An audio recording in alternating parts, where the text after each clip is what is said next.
Let's talk about dating. Whee! I think like every entertainer ever has to have the dating and dancing conversation. Like it's such a part of meeting people, staying with them over time, fights, the good times, the bad times. Like it's it's like any other job in that your job does affect your relationship, but it's so magnified by all the implications that a job that mixes intimacy and contact with the other aspects of a job has. I mean, it's like supercharged the good and the bad, right? Because so many great relationships come out of being honest and open and like having a really cool vibe where it's like, yeah, I'm gonna be naked in front of somebody. It means nothing. I will see you after. Please have a delicious meal ready, right? And then there's the other side of it, which is like really frustrating, upsetting, manipulative, sort of crappy relationship. So I want to start with a question that this entertainer posed because I thought it was a really good one, and then maybe get into like a little bit of both of our backgrounds in dating as dancers and how that can sort of inform um, a response. So let me see if I can find her. Here we go. She said, I'm looking for some advice because I'm seeing this guy and he said he's hitting a wall with opening up to me because of what I do and I don't know how to handle it. I don't know what to do or say because it's my livelihood, but I don't want to lose him either. Yeah. Okay. Ooh, how am I going to say this softly, honey? He's got to go. No, I don't. It depends if they have kids together. But I definitely like who I had considered the love of my life was very much the same way. He hated what I did for a living, but I was like, this is how I survive. So don't really know what you want to do. But in the end, it just didn't work. Like you, at the end of the day, you're gonna need somebody that is gonna support your decisions. He doesn't have to be 100% comfortable with it. He doesn't have to like put your mascara on you before you go to work. But you do need somebody that's in your corner. And if they can't open up to you because they don't want to go in that corner all the way because of what you do for work, then it's not just going to happen over time. Like you need to find somebody else that will be in that corner. And I know as sex workers, it can be hard to think that we'll ever be in positive, loving, understanding relationships, but it definitely is out there. And staying with a guy that is never going to understand or doesn't even want to try to understand is never going to be beneficial to a sex worker. This is your job at the end of the day, and you don't want to feel bad for it. You want somebody that you can, if you do have a really bad day, that you can talk to them about it. And it's not just we never talk about it.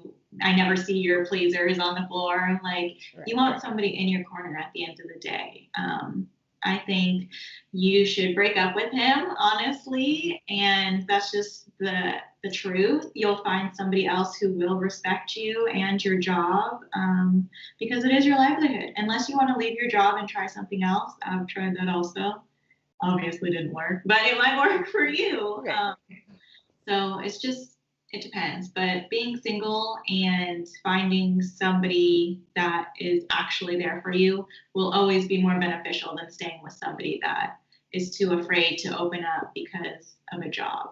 Right, right, absolutely. And there wasn't a lot of context, so I tried to read it as like as understandingly of the other person as possible because you read that and you go, oh, gotta go, right, gotta go. Like that attitude is not acceptable. And I think for us, because we've been through it, we've been through the ringer of finding a partner or finding partners or being single, all while demanding that level of respect, it seems like a given. Like when I date now, I would never even consider someone who was in that position. Even if they would end up being a very supportive and empathetic person later on, to me, I've just gone through so much that I immediately expect that level of respect and appreciation for what I do from day one.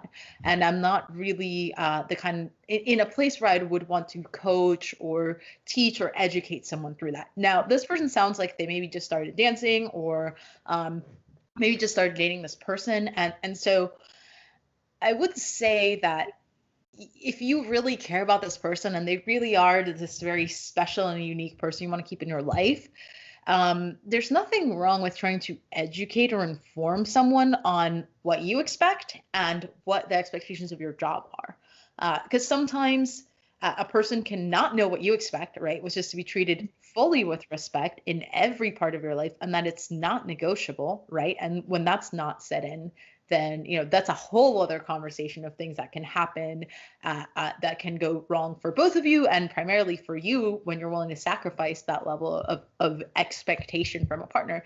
But the other one is sometimes people don't know what your job is like. A lot of representations of dancers, entertainers, sex workers have some really problematic, you know, imagery that is Yeah.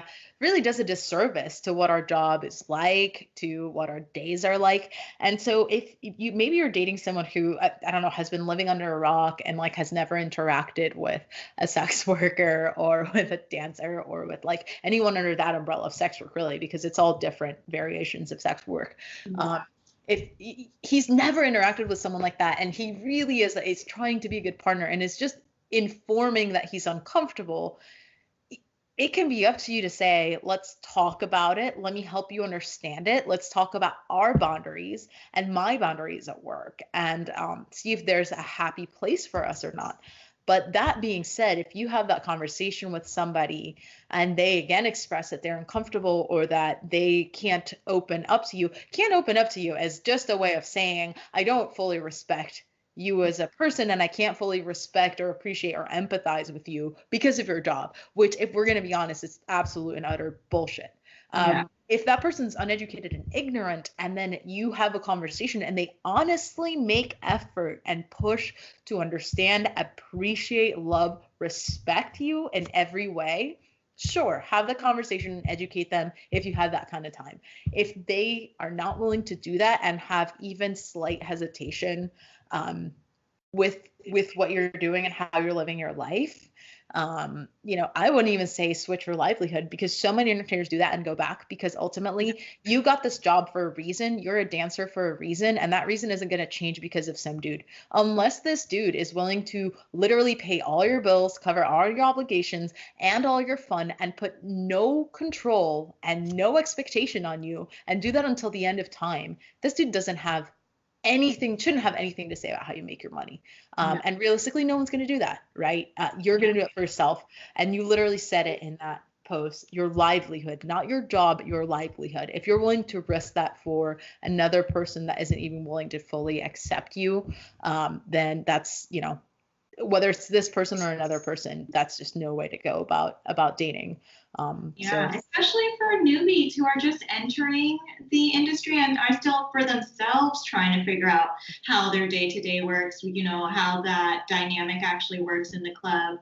It can be really tough to educate a man who you're still, trying to just educate about yourself, like as a person, before your job even comes through. So it is good that he did come to her and say, I'm having this problem and maybe let's talk about it. So I think, yeah, educating as much as you can. But yeah, also if he isn't receptive or very open to, learning as much as he can about it while you're also learning about it, then, that should be a red flag. But right. And if anything, if that conversation is kind of difficult to have or you don't know when to have it, show him this video. Literally sit down together and watch this and watch other sex worker positive podcasts, listen to videos, listen to podcasts, watch videos, look at content together, give him homework assignments. Like, a lot of us are not educated, not just on sex work, but in sex in general and relationships, a lot of people just take what they were taught in middle school and high school about dating, and that's still how they are operating, even when they go into marriages. And relationships are, above all, a communication exercise and kind of a contractual agreement. You're saying, this is what I want to do with you and for you, and this is what I expect from you in return. So if you're taking the same form that you were using when you were in middle school, which is, don't look at anyone else, don't think about anyone else, if you hold hands, it's cheating, and you think that is a model that's going to work as an adult, well, you're probably not going to have a very fulfilling relationship, whether you're dancing or not. So taking in that content together, trying to read as much as possible, read about other kinds of relationships. Books like Sex at Dawn or The Ethical Slut are both really, really good on separating the idea of sex, intimacy, and love from each other and how those boundaries are created. And they have lots of exercises. They come from people who are way more qualified to talk about that than almost anyone else is, because they both live it and have practiced it as professionals for a very long time. And if he's not willing to do that work, like, then that's like out the door. That's not a person that's going to be supportive of an entertainer. And the thing is, in any other kind of relationship, like maybe this person has dated before, but not as a dancer, and had a partner where they were that like kind of possessive and proprietary. And the consequences in a when you're not doing this kind of work can be relatively small, all things considered. Sometimes, it can be like, well, I can't look at other people at parties. That's frustrating, but it's not the end of my world. Yeah. But when you are a dancer, unfortunately, that can mean that people who are naturally controlling and who haven't worked on themselves can go way beyond that, and it can get really ugly really quickly. Yeah. Just because someone's nice to you now doesn't mean they're going to keep being that way, especially if you are doing something that makes them feel like they have a reason to mistreat you and you allow it. That can be really toxic. It can lead to some really, really messed up, really dark stuff. So, take it very seriously. Yeah. Talk about it early, talk about it often, make sure you guys are communicating, and just watch for the flags. Just make sure you're not kind of just turning your head down. And on that note, I wanted to talk a little bit. We did an interview earlier that will be linked at the bottom of this video. Go watch it because it's got lots and lots of awesome content that we're not going to recover here. But you mentioned in that interview going through a really sort of unhealthy relationship in your time as a dancer. And I wanted to see if you wanted to open up a little bit about that, how that experience happened, and also how it started and the kind of red flags that you notice now when you're dating because of that relationship.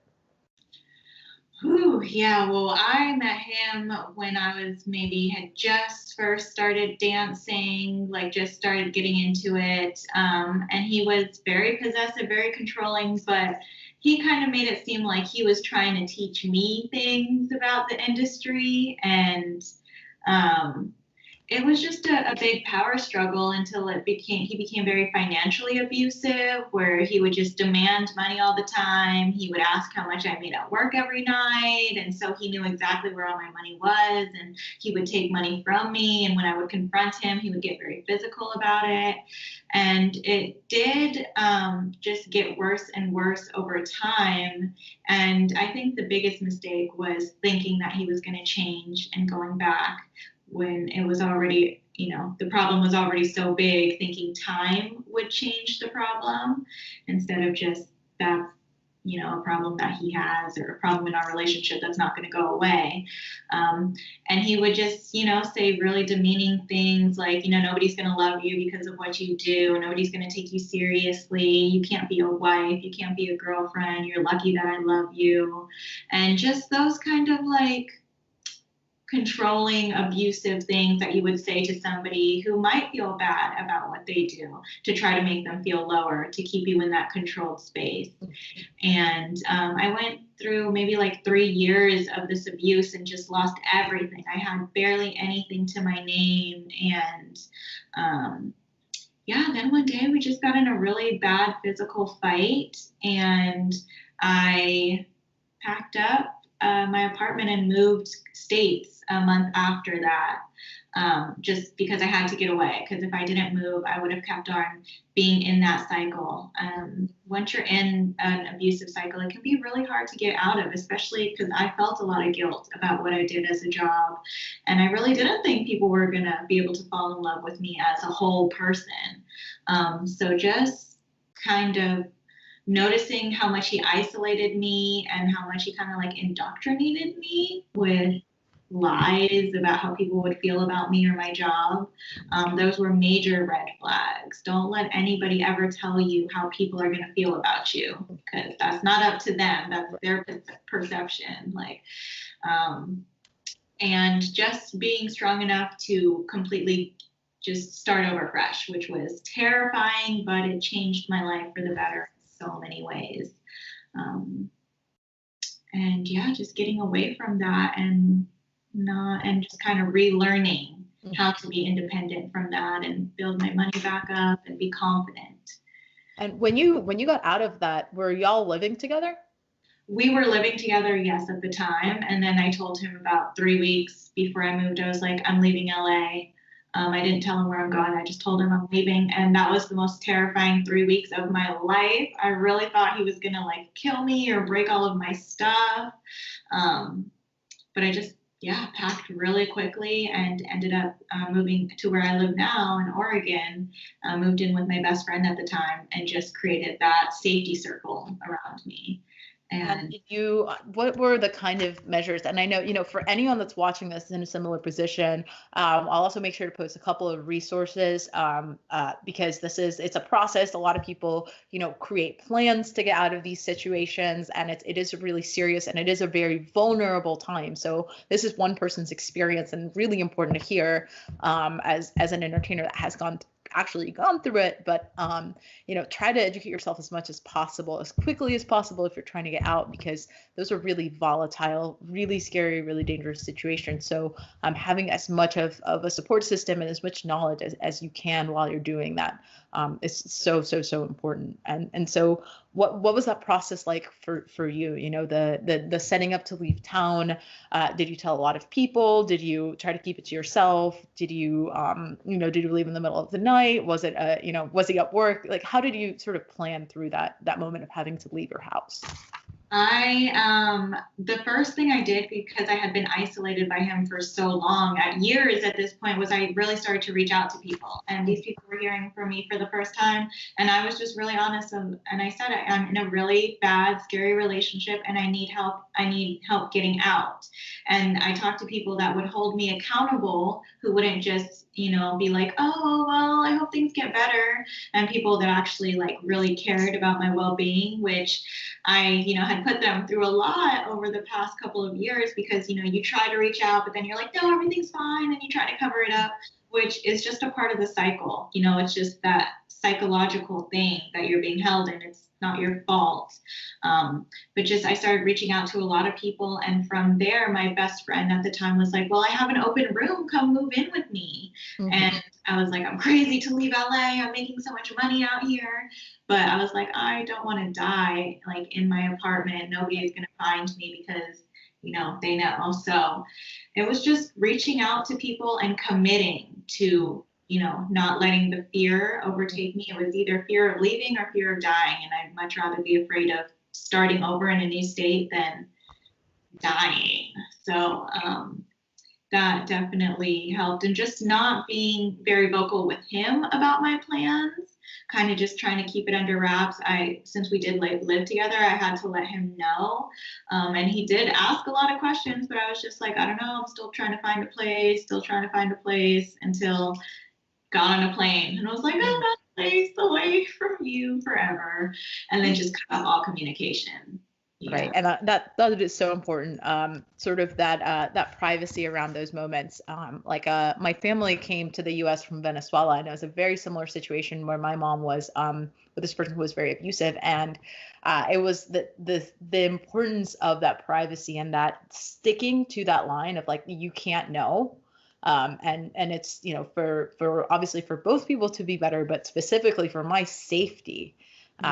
Was so huge. Like, we came to the US on an hour notice. She didn't even tell her kids because she knew they would say something. And she literally on an hour notice got on a plane and took her kids out of the country. And it was such an experience of understanding how radical that can be for somebody, how when you're in that situation, sometimes you have to go through such lengths, and also for the other people on the other side of that, like you said, your friend who you'd probably, had so many interactions trying to be like, get out of this, what are you doing? And when you're with someone, you want to protect them and care about them. And you can really put a dent into other relationships. So for all of us who have friends in the industry and out of the industry, it's like you never know what someone's going through. You never know what their reality is. So just because someone is a shitty friend for a little bit or is having a tough time, obviously do self-care and understand that if someone's really toxic and they're trying to draw you into their toxic behavior, that you shouldn't have a place for that. But that if you are someone that they've reached out to and that they are sort of asking for help from, that it's really important to remember that you don't know what's been going on behind closed doors, and how much those little gestures can mean. Like that just saying, hey, here's this room that's available, might have changed your whole life, might have saved your life Definitely from did. this person. So And just remind yourself, like you were friends with them once for a reason. Like that friendship should still be there at the end of the day. And just not to give up on people, because yeah, like you said, you never know what people are going through, but unless they're really toxic. And then right. And then it's like, for your own sake. But it's, yeah. I always think like open door policy, as far as like, if someone really needs me, it doesn't matter if we don't like each other or if we do. There's been times, especially working in this industry, where you are sort of collaterally aware of what other people are going through. And while you don't have the authority, or would even be welcome to say, get out of that right now, right, to someone who is just a peer, I always think, if you're not finding ways to help people, it's like you're kind of not looking hard enough. It doesn't have to be, some people, you might not be comfortable inviting that person over on a night that they had a fight, right? But you might be comfortable, like making sure they get safely in an Uber at the end of the night, or checking in with them the next day, or sending them a quick text like, hey, are you okay? Or, hey, text me if there's anything that's wrong, or you need me to call someone for you. And those are such small things, but to someone who's really submerged in a bad situation, those can be lifelines, and those are really important. And you can never understate what that's like for somebody that's in that position, to just offer a little bit of help. So then you're with this friend, you finally make this massive move. Now with your money, your savings, all the majority of your stuff, sort of gone. You're like cleared out to have to start over. And how do you go about that process, and even get interested in dating again, get interested in having a family? Like, what? That's such a 180, right? Yeah, it definitely took a while, especially because I was moving in with my best childhood friend, and she had just started a new relationship. So I was super bitter and I didn't want to see anybody in love. But actually being around that, just like the starting innocent stages of a relationship kind of almost healed me, because it was somebody I cared about and I didn't want to be bitter towards her just because of what I was going through. But then, and also just being able to take a lot of time for myself and just be alone, and not be afraid to be alone, and just get into my own mind and figure out what I really wanted and who I was as a person.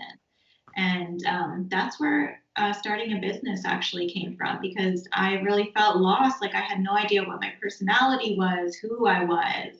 And I started just doing something as simple as Googling how to find who you are, which sounds so cheesy, but we go through these periods in life where we really do need guidance on what makes us happy, because we push our happiness to the side for so many people.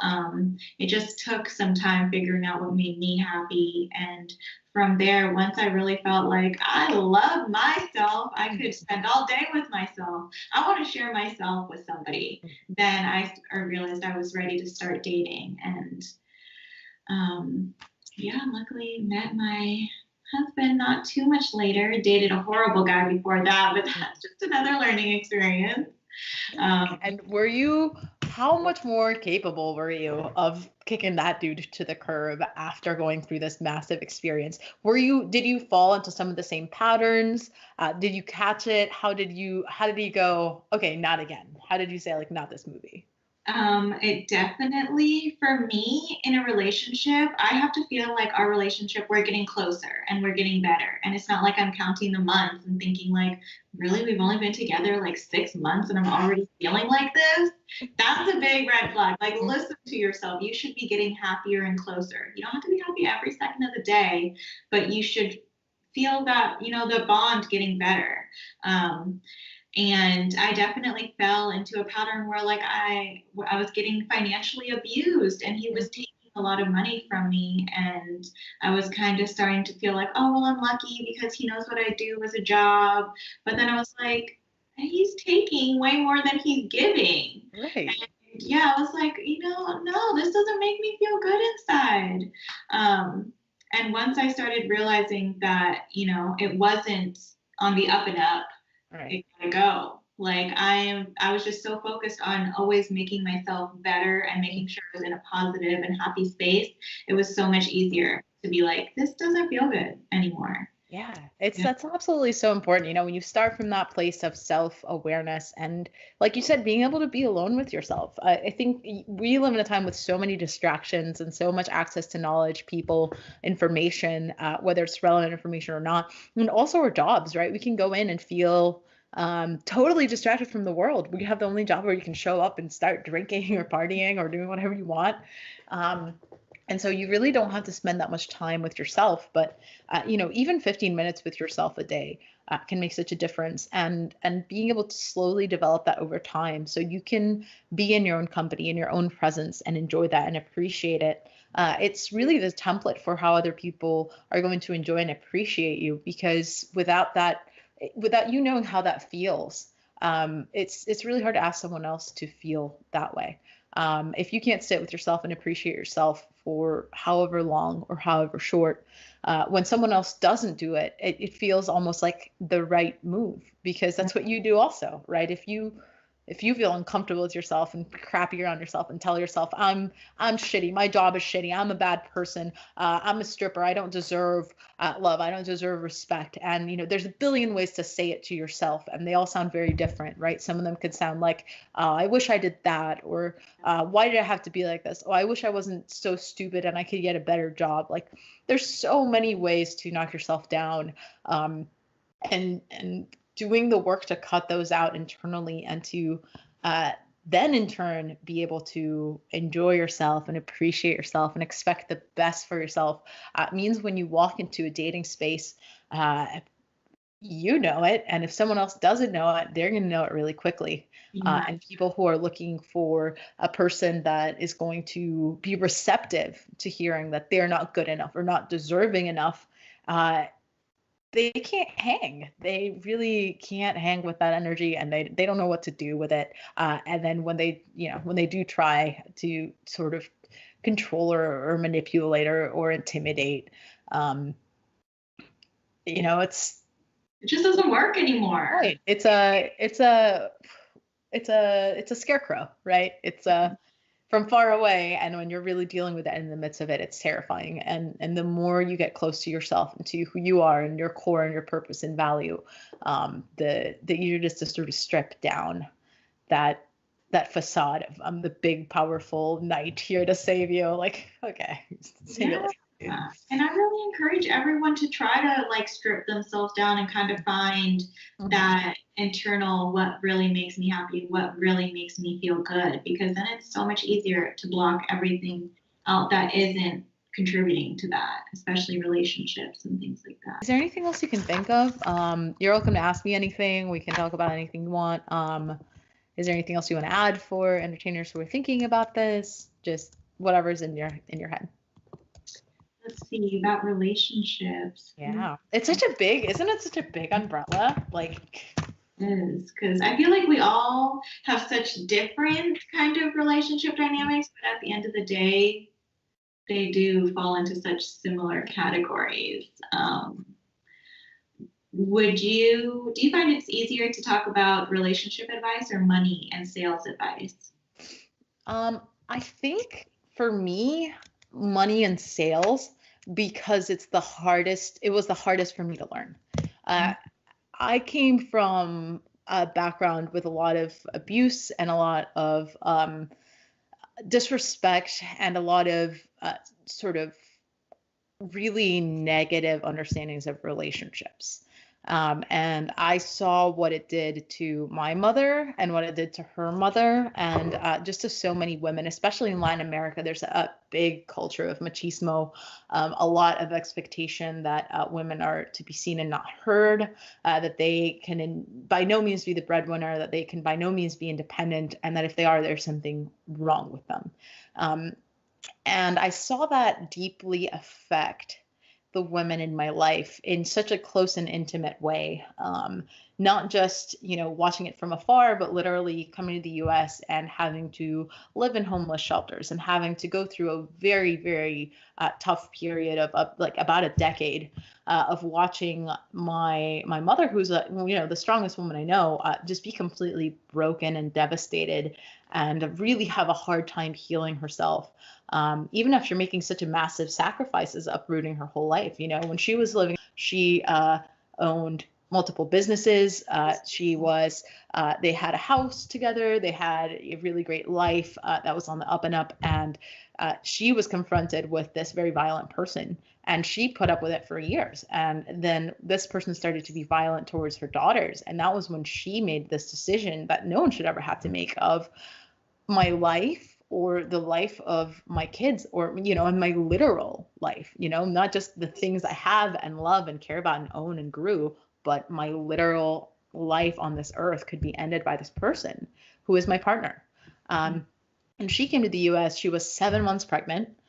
She had a 2-year-old and she had me and nobody else. She had one distant relative that lived in the US and who we lived with until she had the baby, and then who kicked us out of her home, right? So here you have this woman who is by all means a very strong, very independent, very smart woman, first in her family to go to college, first to ever be a business owner, incredibly empathetic and kind. And she's in this position because of a choice over a partner, Yeah. Like nothing she did wrong. She tried her best and did her damnedest, and she was still put in this position of a total loss of control and power. And just, in the US, I think poverty and lack of resources is treated like a disease. So having to go from a place where she's, relatively middle class and very comfortable, and then, all of a sudden she's this like pariah. She doesn't speak the language. She doesn't have resources. She has kids, which to everyone is a burden, right? To yourself, they're wonderful, but to everyone else, if you're in that position where you need resources, it's like kind of the worst thing you could bring with you, right? Here's 3 more mouths to feed. And so you watch that and you interact with that over a long period of time. And what comes out is a very specific set of demands when you date. So I think I'm not great at giving relationship advice because I've always demanded so much of partners. I've always demanded an incredibly high level of respect, an incredibly high level of trust and of commitment. That has probably meant a lot of people that were very interesting or cool or fun were not interested in me as a partner because I'm very straightforward about this stuff, a lot of people are very smooth and subtle and cool. I am not. When I'm dating someone, I'll let them know right away whether I want to be with them. I'll let them know what I expect. And I won't wait until it pops up naturally. I feel very much that any part of my relationships has to be those things, or it can never work. And why are we even wasting our time?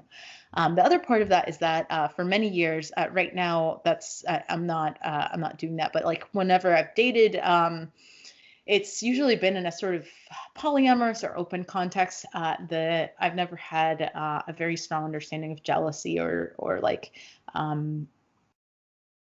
I don't know, exclusive intimacy, monogamy, right? Which because it's saying like jealousy or possessiveness, it sounds really negative, but I really mean it in the way of a monogamous, loving partnership.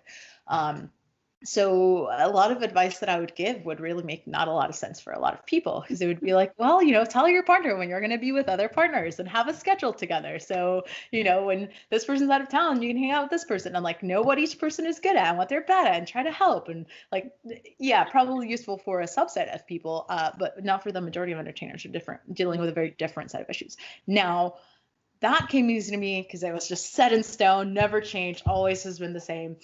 Dancing, sales, and marketing, I was the worst, absolute dead worst. And that's why I'm good at talking about it. Because when you start from zero, like beyond zero, like way back there behind everyone else, and they're 3 laps ahead and you're just trying to run a catch up and you're wheezing, right? And then you progressively change. God, you are so much better because you've Yeah. seen every part of it. Like when I started dancing, I applied to a club on a whim, had never been inside a strip club before, had no idea what it was like to dance, never been in sales. It was my second job ever. I showed up with, my hair was this short. This side was fully shaved off. I was covered in piercings. My mom used to call me a pincushion. And I just didn't shave. I didn't know how to buy outfit. I don't know why they hired me, and I got hired at this really high-end gentleman's club in Atlanta, that has like 100 entertainers every night and super competitive, like right into the Shark Tank. No idea what's going on, and for like probably 2 years, I would come home with like $200, Mhm. and have worked my butt off and got not just rejected, but horribly rejected, like embarrassing, painful, mean, cruel, over the top no. Where you could just say like, no, thank you. But, now I hear no, thank you. What I heard then was like, fuck off. I would never buy from you for the last person here. Like, who hired you? Go shave your legs. You look like a boy. Like, just outlandish rudeness, right? Which it's context, right? Because, like that person that said no, thank you was very much the person who probably would have said that earlier on. But going from there and then developing as an entertainer has been such a journey. I've worked all over the country. I've worked from Florida to LA to Minnesota to like most states where there are major clubs. I've probably worked at one of them, if not many of them. I've auditioned at every kind of club, whether it's like a tiny hole in the wall, it's a full dancing club, it's a gentleman's club, it's a club with no stage. Like you name it, I've done it, and I've done it successfully. And so that journey of learning not just how to dress, how to look, how to present, but also how to think about dancing, how to learn to communicate an idea, how to close a deal, how to get people who were going to say no to say yes and not even know why, to really bring that energy from before you walk into the door of a club, and then do it again and again and again for days and days and days, and then months and years, and then go from $40,000 in debt to having savings, having multiple investments, having multiple income streams.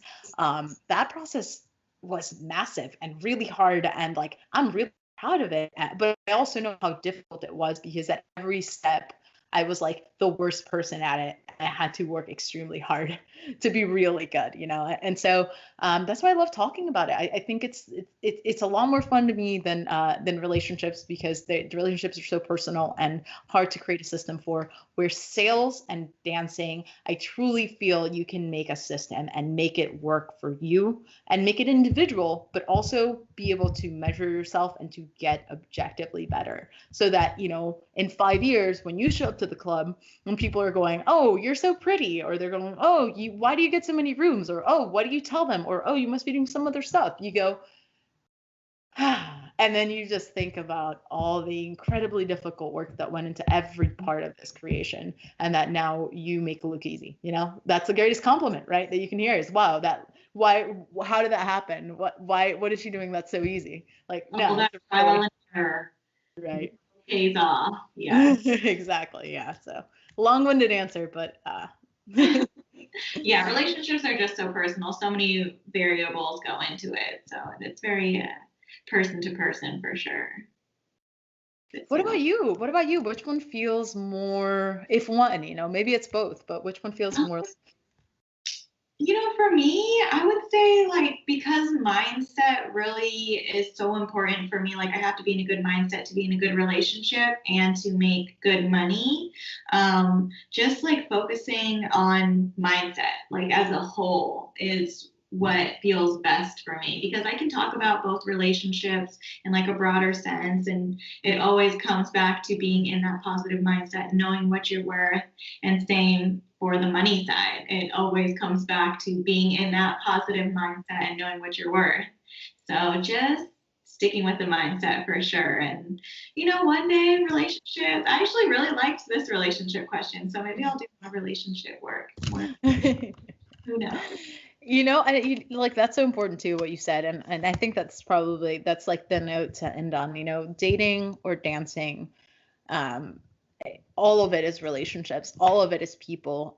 Fundamentally, you can be the best pole artist, but unless you can interact with people, you're not going to make as much as someone that can. And you can be the most assertive or demanding person, but unless you can empathize and understand a partner, you're never going to find someone that wants to be around you and appreciate and enjoy you. So absolutely mindset, and understanding that that relationships are what you make them, that absolutely the way you see the world is going to affect how you are seen and how you're treated by others and how you see and treat them. Because whether it's the person that gets that $20 dance or it's the person that buys $20,000 from you in the span of 3 months, or whether it's a one night stand or a person that you end up seeing for years and having a child with and partnering up with, all of it is just comes down to relationships, understanding, mindset, and your expectations. So yeah, don't see them as separate, see them as one. Yay. Exactly. That's everything. Awesome. That was about 100 times more insightful and interesting than I thought this conversation would get. Thank you so much for taking the time to do this. This is really great, and I'm so excited we're going to share this with other people.